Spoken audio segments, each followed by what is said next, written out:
Since 1998, the people of my Alaskan hometown have been frozen in time.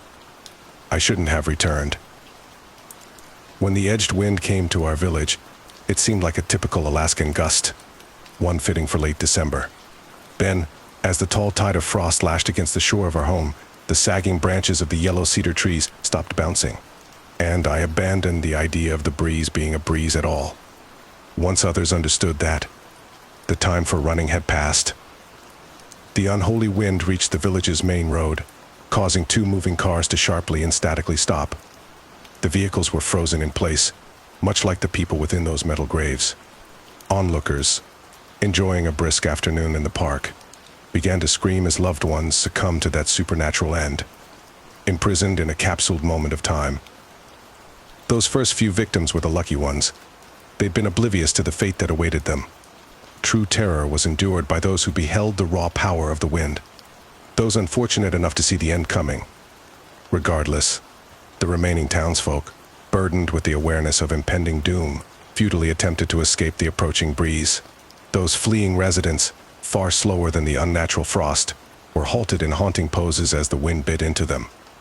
Limbs were suspended in mid-air positions. Eyes were left wide and unblinking. Mouths were cursed to forever gape in horror. Run Dad screamed, sprinting towards us from a nearby park bench. My brother, my childhood friend, and I were sitting in a sandbox, already engrossed in a fantasy world. I wondered whether my imagination had conjured the wind.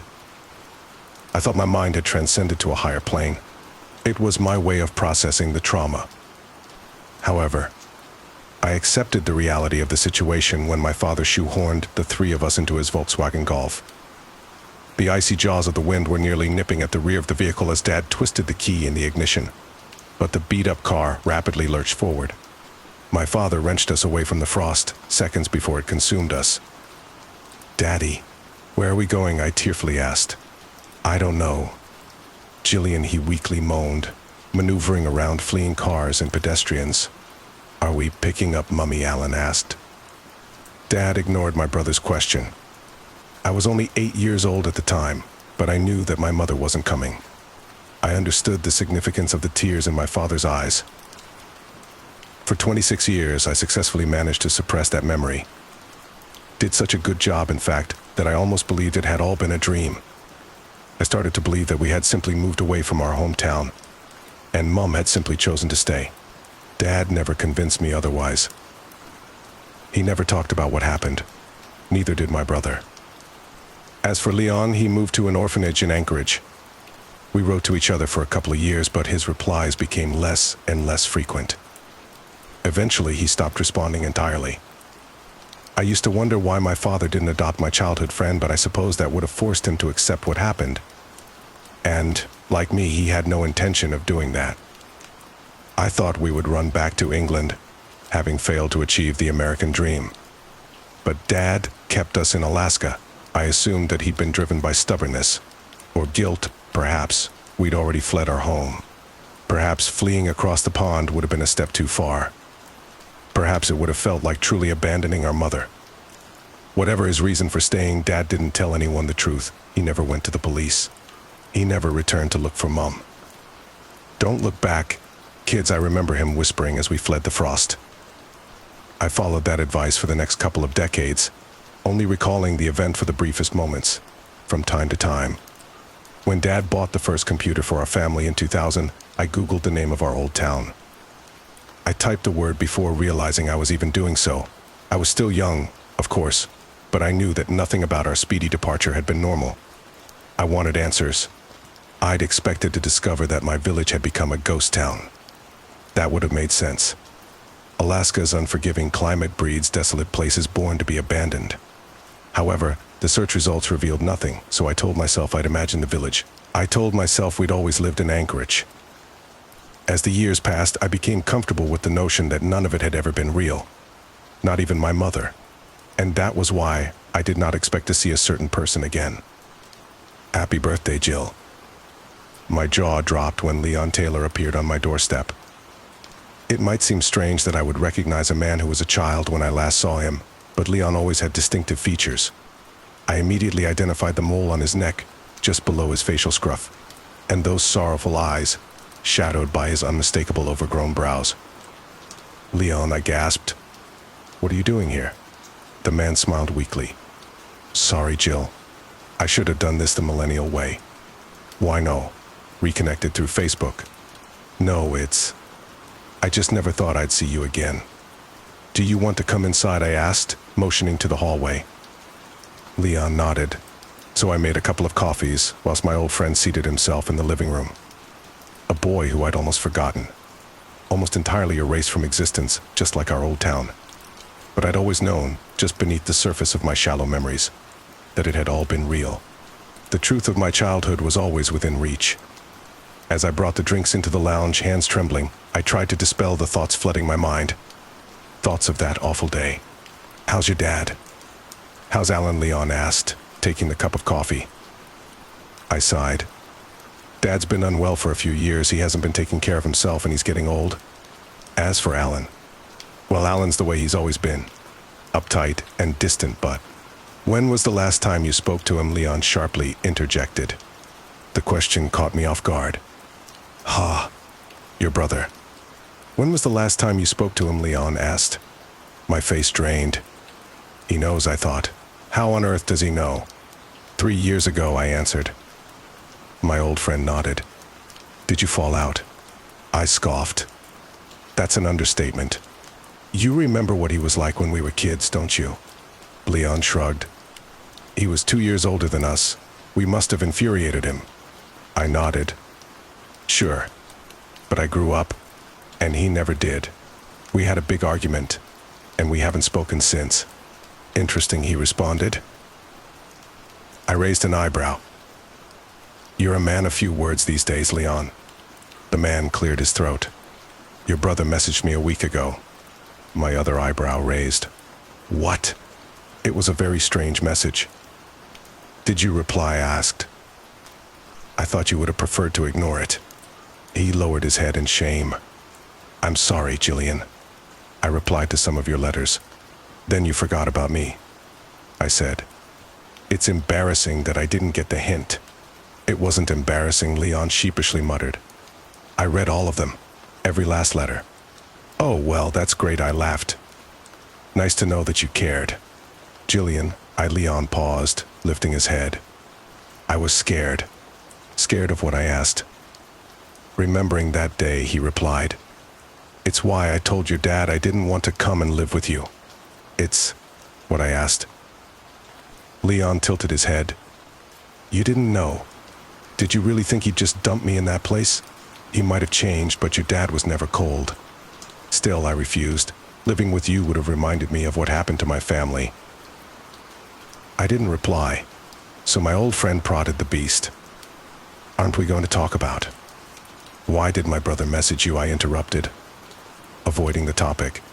Leon twitched his lips uncertainly, as if unwilling to part them. "He told me that I had to see you." Leon trailed off. "Right," I said. "Why?" "Your brother said something insane." "Jillian," he said. He claimed that Arnold Walker visited him in Fairbanks. My jaw fell. "I beg your pardon? Arnold Walker? My brother's school friend." Leon nodded. "He escaped?" "I didn't know others got out," I whispered. My old friend's face was growing paler. "No, Your brother said something that seemed impossible. He said that Arnold did not arrive on his doorstep as a 36-year-old man, but a 10-year-old child." My stomach dropped. The natural response would have been to discredit such an outlandish story, refuting it with a rational explanation. But Leon's revelation served to do only one thing. It confirmed what I'd always known. A 10-year-old boy made it all the way from our hometown to Fairbanks, I asked meekly. Leon frowned. "That's it? You're not going to question it?" I did. I messaged Alan repeatedly, but he never replied. "Not a nice feeling, is it?" I asked, sighing. "How did you want me to react, Leon? You were itching to talk about that day." "Well, I'm not skirting around the subject now. Let's talk about it, okay? I know all of that horror really happened. I just never wanted anyone to confirm it." "Me neither," Leon said. "I was trying to avoid your family for the rest of my life. Your brother ruined that." "Yeah, He tends to ruin things, I replied. So, that's it? Alan wanted you to tell me about Arnold Walker. Leon shivered. There's more. But... Look, I know I should have messaged you about all of this first, but I thought about the way Alan avoided my questions. I didn't want you to do the same. I assumed if I were to show up in person then, I wouldn't be able to run away, I finished. I understand, Leon. I just hate that my brother is still too childish to talk to me. Funny. He called you childish too. Listening to you two bicker as nostalgic, Leon smiled, before quickly adopting a solemn expression. I'm trying to change the subject, but I need to rip off the Band-Aid. Alan said that Arnold took him to a car on the front lawn. There was a man in the driver's seat, barely clinging to life, with a face mangled beyond recognition. Your brother said the man's skin had been peeled from his face, and he was still somehow alive. I shuddered, vomit climbing my throat. Arnold told your brother that the man was Mr. Johnson, Leon whispered. The farmer? The one who ran the local grocery store, I asked, shivering. My friend nodded. Yeah. Alan said he'd aged a little. Well, his hair was grayer than he remembered. The pair must have been on the road for hours, and your brother didn't know how they knew where to find him. He had so many questions for them, but Mr. Johnson died before the ambulance arrived. And whilst Alan talked to the paramedics, Arnold ran away. He's missing. Shit, I whispered. I'll call my brother. You might struggle, Leon said. Alan ended the message by saying that he was going back. Home. I gulped. No, he wouldn't be that stupid. Maybe not. You should try to contact him, Leon said. He hasn't replied to my dozens of messages, but he might reply to you. Not sure he even has a signal out there in the boonies, but you're right. You should try. I spent an hour trying to contact my brother in various ways, but he did not respond. Alan had vanished. And I knew, like it or not, that I had to return to our village too. I should have told Dad. Would have told him, had he not been one bad day away from a heart attack. In spite of the man he'd become, I loved him. I didn't want to remind him of the place we'd fled. One person should be spared the horror of remembering, I thought.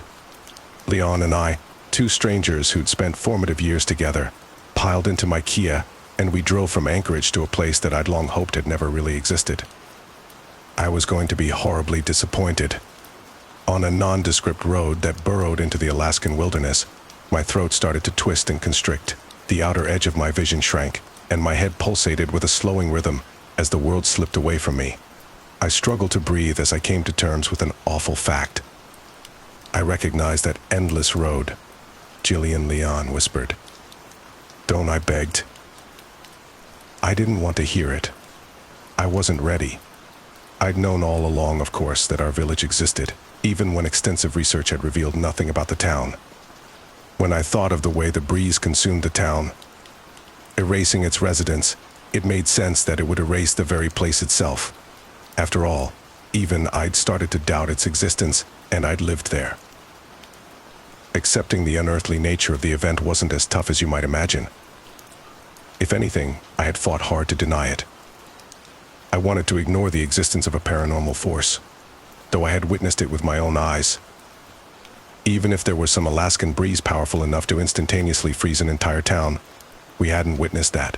We'd seen something else. We'd seen that glacial wind freeze the town. Not its people, but its tether to time. After an hour of following the frosted landscape, we saw something familiar on the horizon. Leon's face mirrored mine as our damned village appeared. A bulge of ruin and decay growing as we neared it.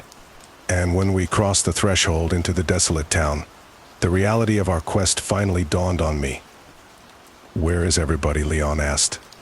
It might seem a moronic question to an outsider. Our old village was clearly an abandoned place. No rational person would expect anybody else to be there. Of course I understood Leon. He had asked the same terrifying question that was circling the drain of my mind, refusing to flush away. I thought back to that terrible day, on which hundreds of people froze in time. Then I thought of Arnold Walker and Mr. Johnson, the two residents who'd supposedly shown up at my brother's door. One of them had looked no older than he'd been in 1998. Time resumed, I finally mumbled. Yes, But where did everybody go? My childhood friend asked. I didn't have an answer. Neither did my brother. And that was why he'd come here. That's not the real reason, I thought. He was hoping to find. I rolled onto my old street, noting that the trees swayed in the wind and birds flew overhead. Signs that time was flowing. I wondered whether others had fled in the same fashion as Arnold and Mr. Johnson. I even allowed my heart to soar a little, as I considered that my mother might have freed herself, might have found Dad in Anchorage, might be wondering where Alan and I had gone. However, I knew that not to be the case. Mom had not arrived at my door, and there had been no national news coverage about people emerging from a town that didn't exist. There had only been an old, half-butchered man and a quiet boy. Both were gone. And I had questions about the nature of their escape from our hometown, given my brother's ominous message to Leon. Something was still dreadfully wrong with our village. 26 years had not changed that. The people of the village had not disappeared into the sunset.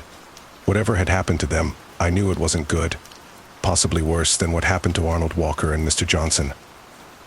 I pulled onto the driveway of my childhood home, gently trundling over cracked asphalt. Weeds squirmed through the wounds of the suburb, as nature sought to erase my childhood from existence. There was no need for that, of course. The wind of 1998, and whatever secrets it held, had already done a fine job of wiping my hometown from reality. "Do you think he's come here?" Leon asked as I turned off the engine.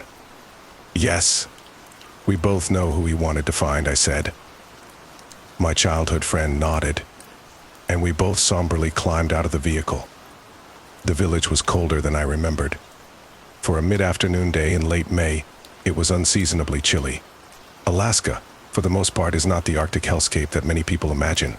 Not in all parts of the state, anyhow, and certainly not in late spring. The air also felt stale. It carried the stench of evil, and it seemed to be tinged with frost, as if that demonic breeze were still lingering in the air, nearly 3 decades later.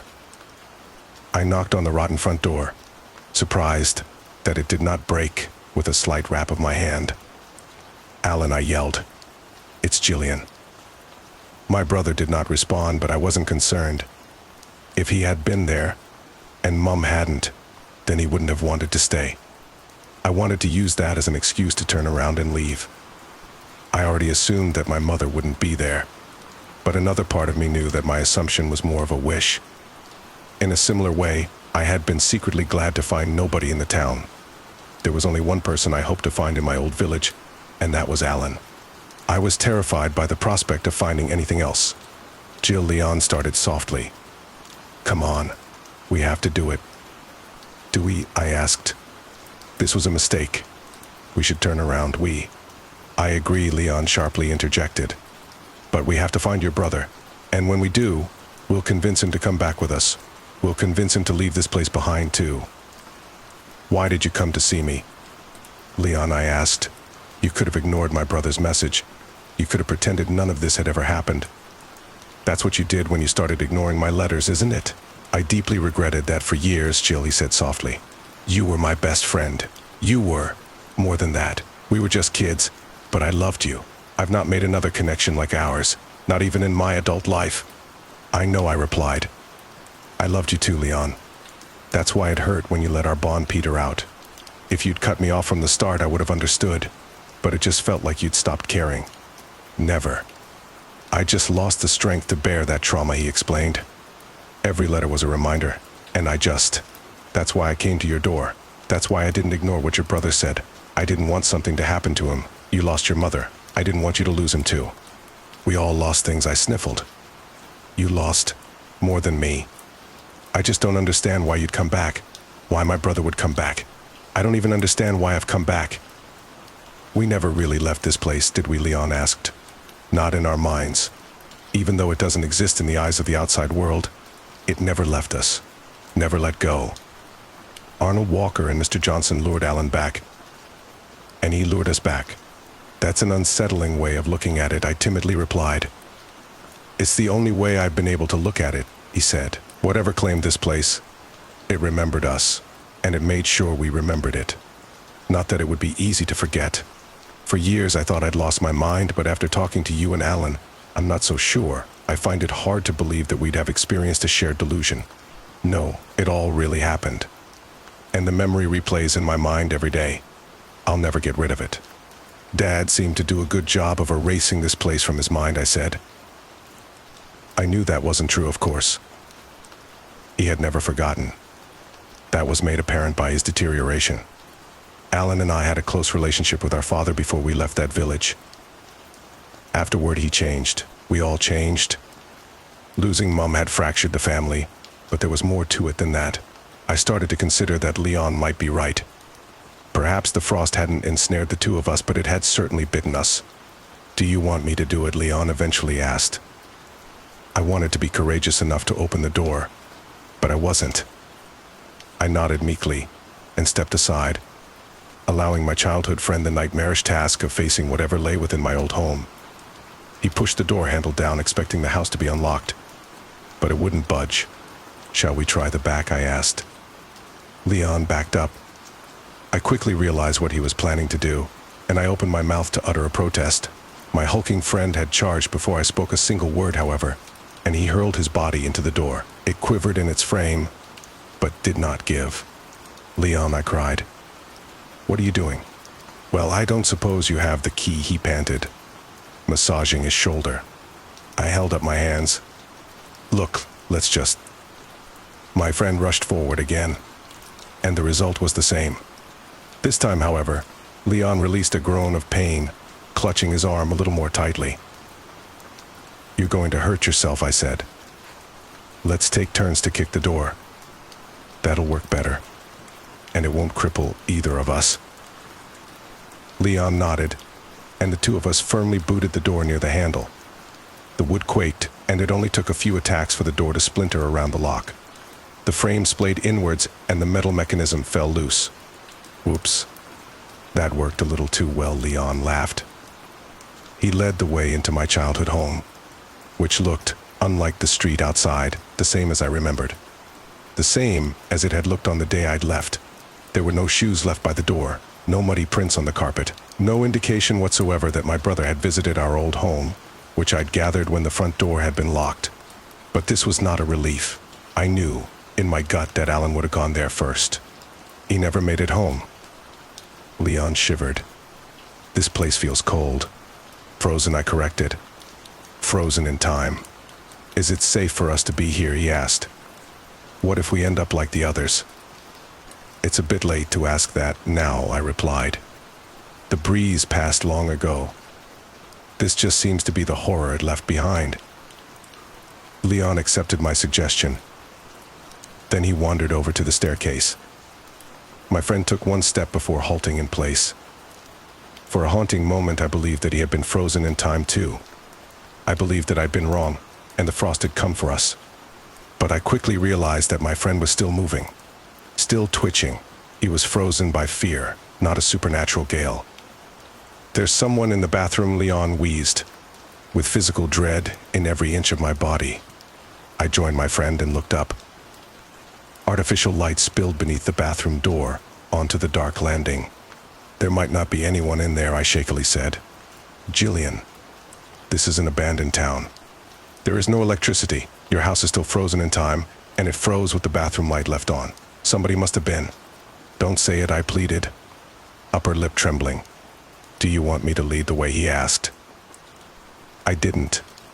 I wanted to run, but I knew I would never forgive myself for doing so. Leon was right, of course. I hadn't allowed him to finish his sentence, but it was clear that he was going to mention somebody in particular.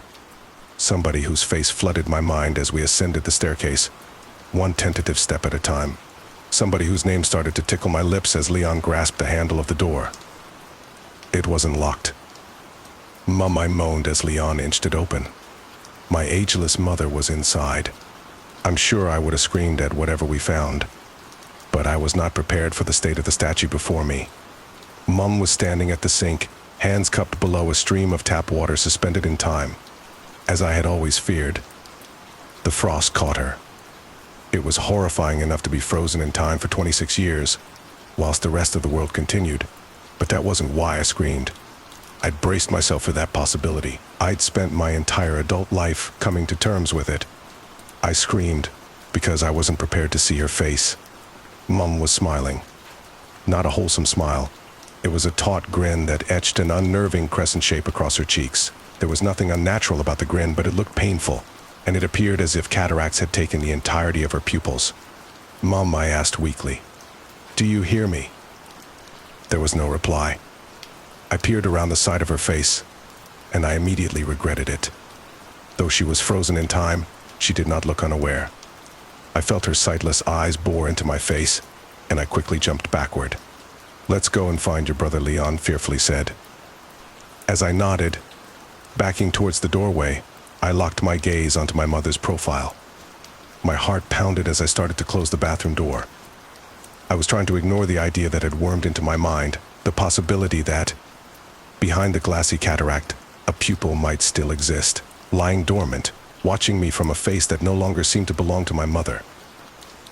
After I shut the door, Leon and I took a few moments to control our breathing. With a slight tremble, my friend finally walked over to the light switch and raised a hand, but I caught his wrist. "What are you doing?" he frowned. "Leave the light on," I whispered. "I don't like the idea of leaving her in the dark." My friend's expression softened, and he nodded, seeming to understand my explanation, seeming to empathize. But I was lying. I wasn't worried about leaving my mother in the dark. I was worried about the thing behind that smiling face. "Alan didn't come here," I said. "Did he really come back?" "You read the message," Jillian Leon replied. "I know," but I sighed. "I know. He might not have come to the house," my friend suggested. "This is the first place he would have visited," I said. "If Mum weren't here, he wouldn't have returned." "Well, let's look around," Leon urged. "You never know. We might find something else, something to help your mother, perhaps." "You saw her face," I whispered. "She looked far past help." "Don't say that," Jillian Leon shouted, eyes watering. "You idiot," I thought. I was so self-centered, so focused on finding my brother and my mother. I hadn't thought about Leon's parents, his brother Carl, people we'd left behind when my father saved us. I remembered Leon sobbing as he begged my father to turn around. "I'm sorry," I said. "We need to find your family too." Leon viciously shook his head.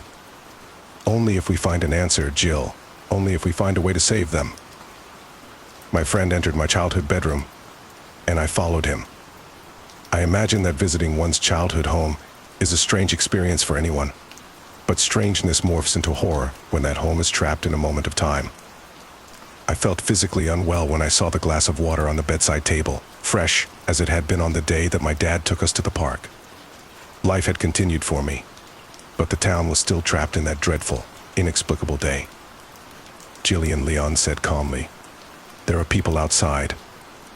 He was standing in front of my bedroom window, and when I joined him, eyeing the road below, I saw them. A man and a woman who seemed to be in their mid-40s. The man wore ill-fitting clothes, a checkered shirt 2 sizes too small, and a pair of torn jeans. The woman, on the other hand, wore a pristine, shapely dress with a floral pattern. She looked oddly familiar, though her eyes were jittery and unfocused. It was the man who'd locked his eyes on our house. "I vaguely recognize her," Leon said. I nodded. "Yeah.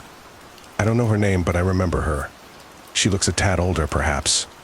I don't know the man, though." "You stay here," Leon said. "Recognize inside his coat. Don't come out." "What are you holding?" I frowned, noting his shiftiness. Just Leon concealed his hand within the thick, wintry coat. "Are you going to stay in here?" My eyes grew as I spotted a glint of metal. "You don't." "No, Leon. Please. Don't tell me you have what I think you have." "We had no idea what we were going to find here," the man protested. I scoffed. "Leon Taylor? Carrying a gun?" "The boy who berated me for killing me a spider."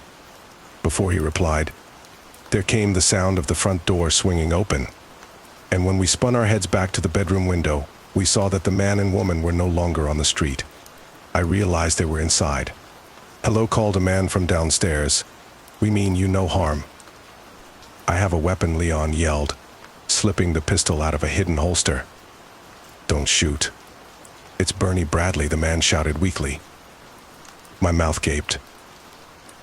Bernie Bradley was in my brother's school year. I remembered him. And as I recalled the face of the man I'd seen on the street, I didn't find it hard to believe it had been the face of that same boy 26 years into the future. "What do you want?" I yelled. "To help you," he replied. "Before they come." "Who?" Leon asked. "I'll tell you if you put that weapon away," Bernie said. "I don't trust you enough for that," my friend growled.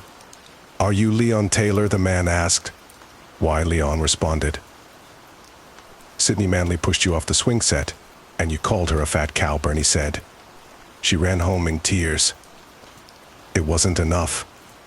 In a place like that, which defied all laws of rationality, it wasn't enough for Bernie Bradley to know that. But Leon and I needed it to be enough because we were hopelessly alone, hopelessly afraid, and hopelessly desperate. My friend reholstered his weapon, and we walked onto the landing. Bernie and the woman were midway up the stairs. The man's hands were raised, but the woman barely seemed aware of where they were, barely seemed aware of herself. "Leon Taylor and Gillian Maynard." "Is that right?" Bernie asked. "How did you recognize us?" I asked. "You were the only ones who escaped," he replied. "The Maynards and Leon Taylor." "The only ones?" Leon asked incredulously. Bernie nodded. "Others tried, but the frost got them." "So why aren't you?" I started, unable to finish. "Mind if we sit down before I answer that?" he asked. I looked at Leon, and my friend begrudgingly nodded. We all headed to the living room and sat down. Once we did, Bernie Bradley told us an incredible story, and the woman beside him simply rocked on the sofa, face painted with a disturbing smile. Bernie had been a 10-year-old boy, sitting at his bedroom desk, when the chill swept through his room. He told us that he remembered nothing but a black void. He might have been there for an eternity, or it might have been less than a moment. When he woke from that dark slumber, still a 10-year-old boy sitting in the desk chair, Bernie looked out of the bedroom window. He was overcome by the horrible feeling that time had been lost, but he didn't know how much. And when he saw residents frozen in the street, he realized that something awful had happened. Bernie found his own paused parents in the kitchen, and they were completely unresponsive to his pleas. The lonely, frightened boy ran through the town, calling for help. Nobody answered. After a long day of searching, he returned to his house in tears. For a week, Bernie lived on cans of food from the cupboards, and then he heard shouting from the street. "Hello? Is anybody there?" a man called. Bernie ran outside to find Mr. Johnson. The farmer had just woken from darkness to find the town full of statues. Bernie told Mr. Johnson that he'd been alone for a week, but he had no idea how long he'd been frozen before that. The boy wanted to leave, but the farmer said they had to save as many people as possible. They had a duty to do so. After all, neither the farmer nor the boy knew what might happen to them if they were to run. The frost might return. Anyway, Mr. Johnson took Bernie under his wing. The crops in his field thankfully had unfrozen, as had his entire farmhouse. Mr. Johnson fed Bernie, and the two of them survived. A week later, they found Elizabeth Coulter, the local head teacher, wandering through the town. Over the course of the following year, a dozen more unfrozen souls were saved and brought back to Mr. Johnson's farm. But things changed as time passed. The newer thawed souls were unhinged. The longer a person had been trapped in that black stasis, the less human they became. They were still intelligible, but they spoke only of the voice in the void. A voice that they missed in the land of the living. They were irritable, but Mr. Johnson cared for them all the same. Eventually, they fled. This only worsened as the years went by. After a decade, Bernie's mother and father unfroze. However, his dad ran, and his mom only remained because she was lost and confused. She would rant and rave about the speaker, the one that would make everything better, the one that would make them all eternal. It was during the year 2018 that things crossed a terrifying line. Mr. Johnson had decided that newcomers were not welcome. It was a decision of necessity, not cruelty. The recently unfrozen folk had become more than unintelligible. They had become dangerous. Hark. The speaker calls, Walter Frankton screamed. The middle-aged man, who had once been a police officer, was standing outside Mr. Johnson's farmhouse. When the community of sane people emerged, they screeched at the sight of Walter holding a charred body above his head. Nobody identified the burnt corpse, but Mr. Johnson wasted no time in drawing his rifle and giving Mr. Frankton 10 seconds to flee. Bernie explained that Walter laughed demonically before disappearing into the night. Over the coming years, bodies were found in the street. Followers of the speaker would relentlessly pursue Mr. Johnson's community, so the sane folk kept distant from the people of the speaker. Few of Mr. Johnson's followers understood why they stayed, yet nobody felt able to leave. Something was keeping them there.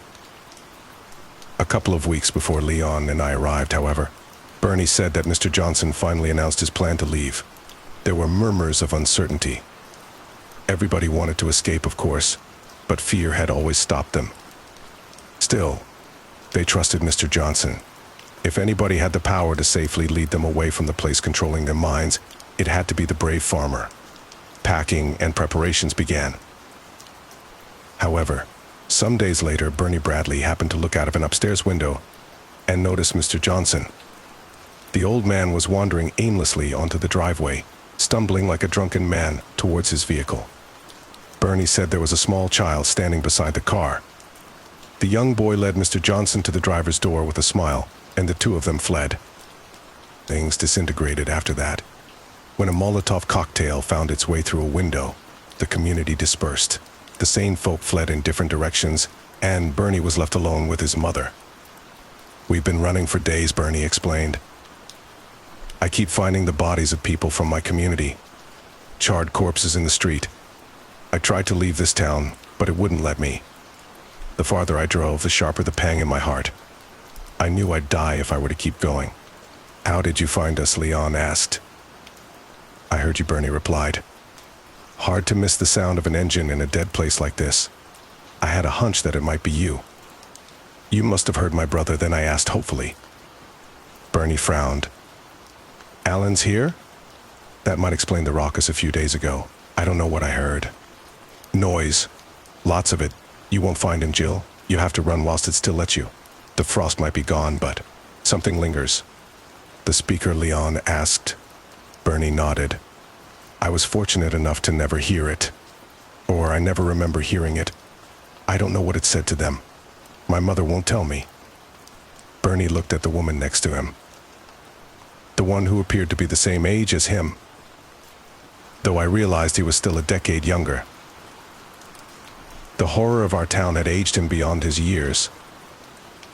"It will be so glorious," Bernie's mother giggled, eyes bearing faint pupils behind mild cataracts. "You're lucky that they didn't see you arrive," Bernie said. "Otherwise you'd be dead already. But they'll come, sooner or later. And you need to listen to me if you want a safe way out of here, okay? We need to distract them. Keep them off your backs." I shook my head. "I need to find my brother. I know he came to this town. I thought I'd find him in our home, but—" "Walter wanted him," Bernie's mother hissed. The woman stopped rocking, stopped smiling. Her head snapped to face me with such eerie speed that I thought it might entirely disconnect from her neck. Bernie quivered, seemingly just as horrified by his mother's words as the rest of us. "Mother?" he asked. "Walter wanted him. Walter wanted him. Walter wanted him." The woman laughed, taunting me. "What does she mean?" I sobbed. "Does Walter Frankton have my brother?" Bernie's face whitened. "If he does, your brother's either been flayed or charred." "Christ," Bernie Leon replied. I sniffled. "I won't leave until I know." "He's already dead," Bernie bluntly said. "We don't know," that I cried. I thought the others were sitting in stunned silence because I'd spoken so assertively. However, as I calmed my breathing and the throbbing sensation in my ears quietened, I heard it too. The sound of laughing voices. Bernie's mother strained to smile broadly. She looked as pained as my mother, but grateful for the privilege of the discomfort. "You don't want to see this. We'll head through the back. Do not look at the street," Bernie hoarsely pleaded as I rose. But I was already running to the door. I flung it open and started to run down the path, with Leon and Bernie in tow. Then, my eyes met the mob spilling beyond the end of the street. The crowd easily numbered 100 people. and each face wore a terrible smile, eyes glassy yet all-seeing. There was a man shuffling from the crowd towards me, like a terrified toddler taking its first steps. I tried to blot his face from my mind. I didn't want to see it, though it was too late for that. I'd seen everything the moment I faced the crowd. Eventually, I fell to my knees and howled as I embraced the truth. The shuffling man, who had been flayed alive, was my brother. Alan reached towards me with an outstretched hand, weakly shouting something, before toppling forward. He was reduced to a motionless heap on the road. Jill Leon cried again, rushing to me. "We have to go." I continued to wail as the gleeful crowd surged forward. I resisted Leon, but he easily hauled my limp body to the car and bundled me into the back. "He needs help," I blubbered. "He's gone," Jill Leon whispered. "What about your family?" I asked. "They're all gone," he sniffled, stepping on the accelerator. Staring through the rearview window, I watched the crowd approach my old home. Bernie stood on the front porch, and his mother had her hands on his shoulders. The man did not run. As we pulled off the driveway, it almost seemed as if he, too, finally had a smile on his face. The mob swarmed Bernie, and I heard a brief cry of agony. It may have been ecstatic or fearful. It may have been both. After we crossed the border, no chill pierced us. We were free to leave. But I know Leon and I belong to that town. I have always suspected that the wind grazed its teeth against my skin when I was a child. It grazed all of us. For even now, I still feel that link, that urge to return to the salivating mob with a smile on my face. When I returned home to find that my father was missing, I knew he felt it too.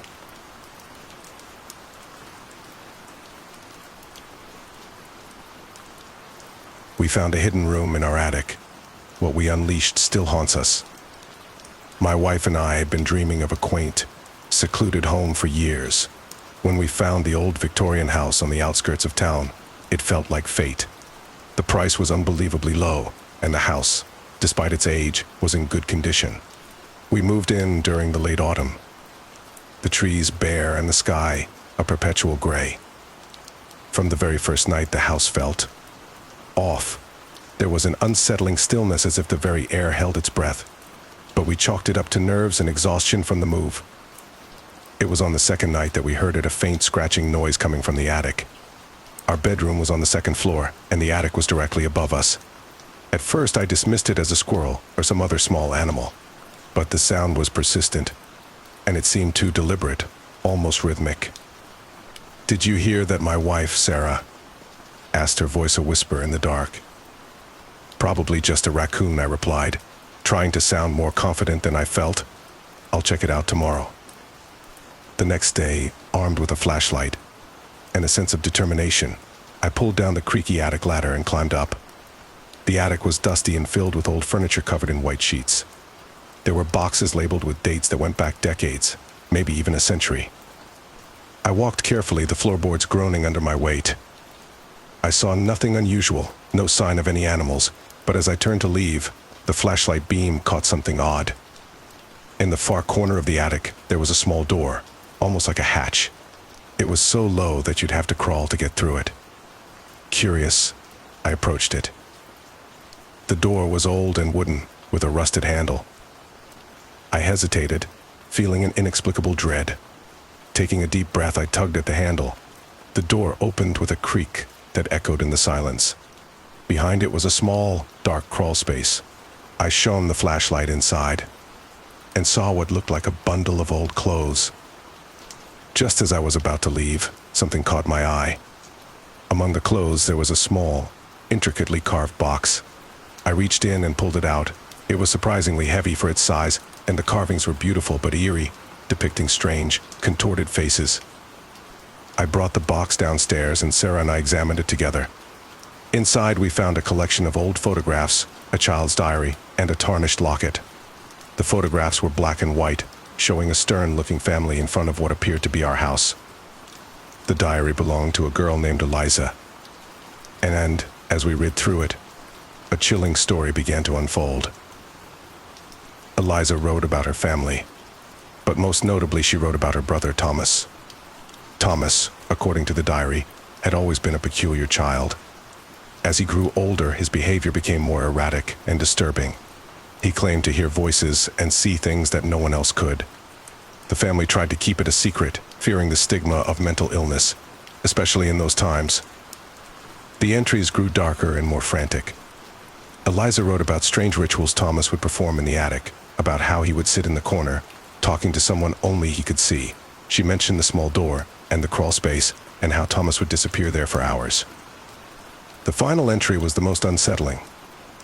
Eliza wrote about a night when the voices told Thomas to free them. She described waking up to the sound of scratching and found Thomas in the attic, standing in front of the small door.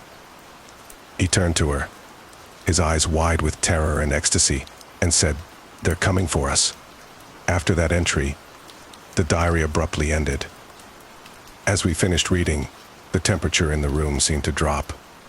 We both felt it, a cold, oppressive presence. That night, the scratching in the attic returned, louder and more insistent. It was as if something was trying to break free. Sarah and I couldn't sleep. Every creak of the house, every gust of wind, set our nerves on edge. Around midnight, we heard it again, the unmistakable sound of footsteps in the attic. This time they were heavy, deliberate, moving with a purpose. "I can't take this anymore," Sarah whispered, her voice trembling. "We need to get out of here." But we didn't have anywhere else to go, at least not immediately. So we decided to confront whatever it was. We grabbed flashlights and cautiously made our way to the attic. The air was freezing, and our breath formed visible clouds. As we climbed the ladder, the footsteps stopped. The silence was even more terrifying.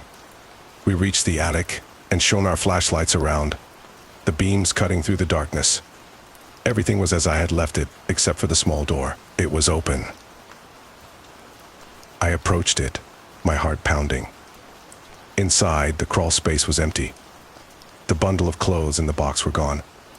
But there was something else, a faint, almost imperceptible whispering, like a distant conversation just beyond the range of hearing. Suddenly, the attic door slammed shut behind us.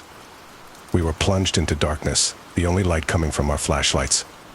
The whispering grew louder, more insistent, until it was a cacophony of voices. I felt a hand grip my arm. It was Sarah. "Let's get out of here," she said, her voice barely audible over the noise. We scrambled down the ladder and out of the attic, slamming the hatch shut behind us. We didn't stop until we were outside, standing in the cold night air. The house loomed above us, its windows dark and foreboding. The next morning, we packed our things and left. We stayed with friends while we looked for a new place. We never went back to that house, and we never spoke about what happened there. A few months later, I received a call from the real estate agent handling the sale of the house. He told me that the new owners had found something in the attic, a small, intricately carved box. It was empty. That night, as I tried to sleep, I heard it again, the faint sound of scratching, coming from the walls.